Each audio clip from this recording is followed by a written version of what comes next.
삶 철학입니다. 오늘은 Q&A를 해보려고 하는데요. 바로 앞 시간에 올린 영상과 몇몇 과거 영상에서 제가 공리주의 철학자인 존 스튜어트 밀의 이성적 일반인 Ordinary Rational People 이라고 합니다. 이 개념에 대해서 설명을 했는데요. 그 의미는 현대 민주주의가 제대로 작동을 하려면 그 인구에 합리적으로 생각하고 행동할 수 있는 사람들, 즉 이성적 일반인이 대다수여야 한다 이겁니다. 어떤 대단한 철학적 논리적 사고를 할 수 있는 그런 사람이 아니고 최소한의 레벨에서 합리적으로 사고할 수 있는 일반인들을 이성적 일반인이라고 이렇게 말을 합니다. 이 이성적 일반인이 다수가 아니면 선거를 통해서 지도자를 뽑는 선거제도도 제대로 작동이 안 되고요. 뽑아놓은 정치인들도 이성적 일반인들이 대부분이 아니기 때문에 국회나 정부에서 회의, 청문회 이런 것도 제대로 진행을 못하고 겉으로 보기에만 민주주의 나라지 사실은 기득권층의 인맥, 돈, 부패 이런 걸로 돌아가는 그런 나라라고 제가 설명을 했습니다. 아프리카, 남미, 동남아시아의 많은 나라들이 다 이런 실정이고요. 우리나라는 여기에 아슬아슬하게 걸려 있다고 했습니다. 그런데 아주 좋은 질문을 어떤 분께서 해주셔서 제가 오늘 Q&A를 하려고 하는데요. 이분 질문이 다음과 같습니다. 매번 교수님의 영상을 보면서 느끼는 건데 항상 이성과 감성을 서로 완전히 동등한 대립형으로 생각하시는 것 같습니다. 교수님이 예로 들었던 의원 후보를 선택을 할 때 이성 대신 감성을 택하는 경우보다 이성을 택하는 것이 더 올바른, 다시 말해 단기적이고 미시적인 관점이 아니라 장기적이고 거시적으로 국가 운영에 도움이 되는 정책을 내건 후보에 투표하는 것이 더 이익이기에 그것이 이성적 판단이라고 설명을 하셨습니다. 이처럼 합리주의자의 입장에서 보았을 때 감정은 그저 이성적 판단에서 배제되어야 할 것으로 보시는 것 같습니다. 저는 이것들이 가치 판단의 범주에서 다루어지는 문제라고 생각합니다. 예를 들겠습니다. 매일 500원 용돈을 받는 아이가 있는데 오늘 500원을 아껴 다음날 1000원짜리 감자칩을 먹는 것이 500원짜리 사탕을 먹는 것보다 더 많은 양과 더 비싼 것을 먹을 수 있기에 용돈을 아끼는 것이 이익이라고 볼 수 있습니다. 그리고 5일을 아껴서 6일치에 3000원짜리 각 과자를 먹는 것이 이익이라고 할 수도 있습니다. 하지만 여기서 배제된 것이 있습니다. 바로 맛이라는 주관적 판단과 만족이라는 감성적 판단이 배제되어 있다는 점입니다. 만약 그 아이가 곽과자를 먹는 것보다 눈앞에 있는 사탕이 더 맛있다고 느끼며 당장 이 사탕을 먹는 행복이 저축을 통해 느끼지 못하는 행복보다 더 좋다고 감정적으로 느낀다면 이 또한 아이의 입장에서는 당장 500원짜리 사탕을 사 먹는 것이 더 합리적이지 않을까요? 그렇게 된다면 제가 생각하는 합리성을 위한 순수한 이성적 판단은 불가하며 감성과 이성이 대립항이라고 보기 어렵다고 생각이 됩니다. 이처럼 가치 판단을 할 때 인간의 감성 또는 감정을 완전히 배제할 수 있는가를 포함해 애덤 스미스와 데이비드 휴미 제시한 윤리의 감정론, 그리고 20세기 이후에 도덕, 심리학 등 여러 방면에서 이성과 감성에 대한 연구가 여전히 진행되어 있다고 듣기도 했습니다. 이러한 사례들을 통틀어 보건대 저는 이성과 감정이 완전히 동등한 대립항이라고 보기란 어렵다고 생각합니다. 교수님은 이런 입장에 대해 어떻게 생각하시나요? 네, 훌륭하신 질문 감사드립니다. 네, 질문을 요약을 하면 제가 이성적 일반인에 대해서 소개를 할 때, 그런데 이 개념이 철학자 밀의 개념이기 때문에 밀이 민주주의가 작동을 하려면 이성적 일반인이 국민의 다수여야 한다고 말을 할 때 이성과 감성이 대립되는 것으로 설명을 한 건가? 이 질문입니다. 그죠? 네, 일단 저를 포함해서 현재 21세기를 살고 있는 보통 철학자들의 얘기를 먼저 하겠습니다. 그리고 밀 얘기를 후에 하겠습니다. 오늘날 철학자 가운데 이성과 감성을 대립 구조로 이해하는 경우는 아마 없다고 봐야 합니다. 저도 당연히 이렇게 보지 않습니다. 그리고 저는 말씀하신 합리주의자가 아닙니다. 합리주의, rationalism은 17세기 데카르트가 소개한 철학이죠. 네, 지금은 21세기고 철학자 중에 합리주의자라는 사람은 없습니다.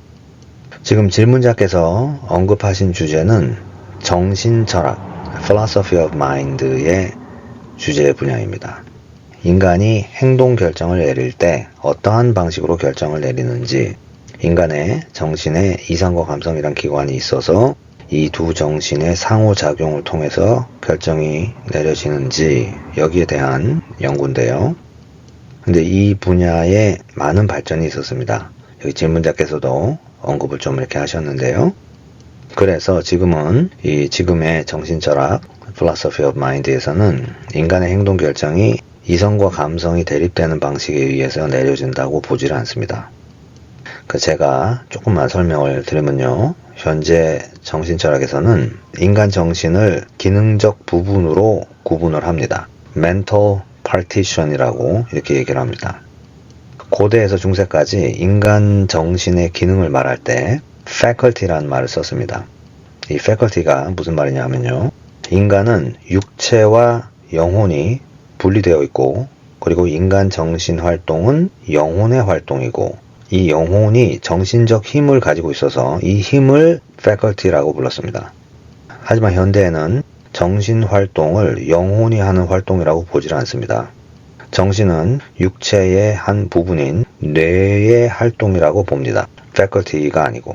그래서 mental partition, 정신의 기능적 부분이라고 이렇게 부릅니다. 그렇다고 철학자들은 다 영혼이 없다고 믿는 무신론자냐? 그런 건 아니고요. 철학자들도 무신론자가 있고 저 같은 유신론 철학자들이 있습니다. 유신론 철학자들은 과거와 같이 영혼이 육체 안에 들어있는 이런 식으로 보질 않습니다. 영혼은 정신철학에서 다루지 않는 그런 별도의 개념입니다. 여기에 대해서 기회가 되면 따로 설명을 하겠습니다. 그래서 보통 정신철학에서는 우리의 의지, volition이라는 말을 씁니다. 그래서 이 기능이 결정을 담당한다 이렇게 보는데요. 이 의지가 여러 자료를 수집을 해서 검토를 해서 결정을 하게 되는데요. 이 자료 수집과 검토 과정에서 감성, 이모션에 의해서 제시가 된 자료가 포함이 됩니다. 그리고 이성, reason, 이거는 계산으로 불리웁니다. 그래서 계산은 영어로 deliberation이라고 이렇게 씁니다. 그래서 이 계산이 이 의지와 어떻게 상호작용을 하는지에 대한 여러 가지 모델이 있습니다. 여러분께서 영어가 되시면 도널드 데이비슨이라는 철학자가 있는데요. 이분이 현대 philosophy of mind에서 이 행동 결정론을 다시 재부활시킨 그런 인물로 평가가 됩니다. 그래서 이분을 주축으로 하는 정신철학의 여러 작업들을 살펴보시면 도움이 되실 겁니다. 그런데 제가 이 질문자도 그렇고 여러분께 현대 정신철학의 여러 이론을 그렇게 소개하고 싶은 생각이 없습니다. 이 채널이 대학원생 가르치는 채널이 아닙니다.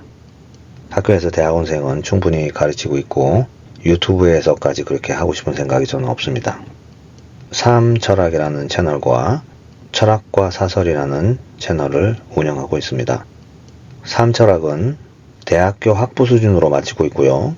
우리의 삶과 관련된 철학적 주제들을 다루는, 그러면서 조금 전문적인 주제를 다루는 그런 순수 철학 채널이고요.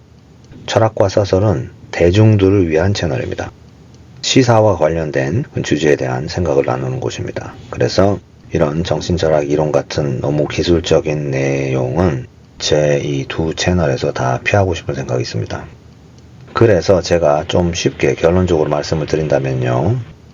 감성과 이성이라는 두 가지 정신의 기능이 있어서 이것이 서로 대립의 관계로 되어 있다라는 것은 그리 철학적 해석이 아닙니다. 그래서 저뿐만이 아니라 철학자들 아무도 이렇게 생각을 안 합니다. 그런데 윤리학에서 사용하는 이성적이라는 개념은 이 정신철학에서 말하는 것과 좀 다릅니다. 그리고 제가 설명한 이 채널과 제가 전 채널에서 여러 가지 설명한 것은 이 윤리학의 문맥에서, 윤리학적 이론의 문맥에서 이렇게 제가 말을 한 겁니다.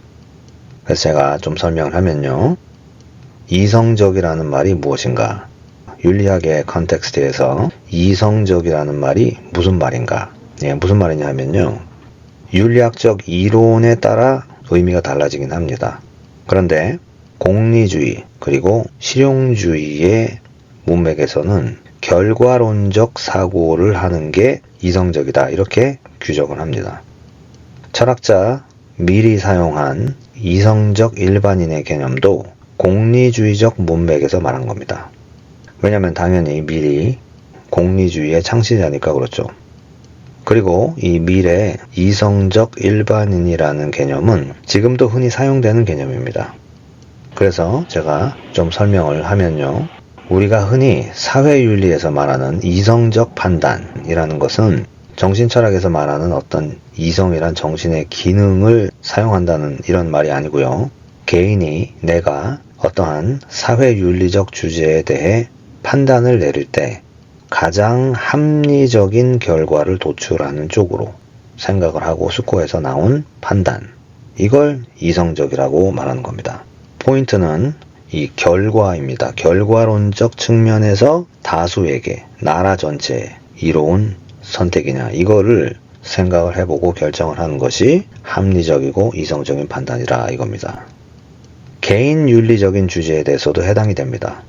자신에게 가장 기쁨을 주는 그런 결과를 도출하는 선택을 하는 판단을 이성적 판단이라고 합니다. 질문자께서 예로 드신 예가 개인 윤리적 주제죠. 선생님께서 어떤 아이의 예를 드셨는데 어떤 결정을 할 것인가 이 고민에 빠진 아이가 저축을 해서 과자를 사면 많이 먹을 수 있는데 당장 눈앞에 있는 사탕이 본인은 더 맛있게 느껴지기 때문에 사탕을 사기로 결정을 했다는 거잖아요. 즉, 이 아이가 자신의 기쁨을 기준으로 두 옵션을 가지고 계산을 한 끝에 자기에게 더 기쁨을 주는 사탕을 사 먹기로 결정을 했다는 거 아니에요? 이게 공리주의에서 말하는 이성적 결정, 이성적 판단입니다. 이 아이의 결정에서 감성과 이성은 어디에 속하냐? 네, 이런 질문은 윤리학에서 하지는 않습니다. 그리고 정신철학에서도 감성과 이성을 이런 식으로 나누지도 않고요. 그래서 결론적으로 이성과 감성, 네, 이런 대립 구조는 그리 철학적 생각이 아니다 이겁니다. 그리고 이성적 일반인이란 윤리학적 문맥, 특별히 공리주의적인 이런 문맥에서는 결과론적으로 사회윤리적인 주제면 전체에 이득이 되는 그런 결정을 하는 사람, 개인적 결정에서는 내 자신에게 득이 되는 결정을 하는 사람, 이런 사람을 이성적 일반인이다 라고 한다 이겁니다. 네, 오늘은 여기까지 하겠습니다. 감사합니다.